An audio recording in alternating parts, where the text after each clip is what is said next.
განვითარება მეცნიერად და მნიშვნელოვანი არის სიახლეები, ისე არის განათლებით, რომ ჩვენ თუ ავიღებთ როგორც მეპროცედურა ერთ-ერთი მომხსენებელი ეს ისინი თანამედროვე შედეგებს წარმოადგენს განმავლობაში მას დიდი კოლოსალური ძალიან დიდი იმდენად საინტერესოა რომ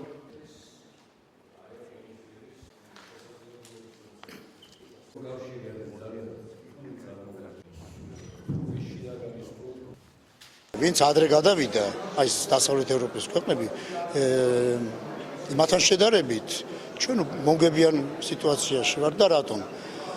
მას შემდეგ დაიხვეწა ტექნოლოგიები და მე რო გითხარით 15 არხის გადაცემის საშუალება არის ეხლა ამჟამად. მაშინ არ იყო ამდენი 7-8 პროგრამის საშუალება იყო. და ეხლა ისინი თავს იმტრევენ, რომ როგორ გადმოვიდნენ უკან ამ სტანდარტზე. ჩვენ დავიგვიანეთ, იმიტომ რომ ასეთ შემთხვევაში პოლიტიკური ნიუანსიც არის.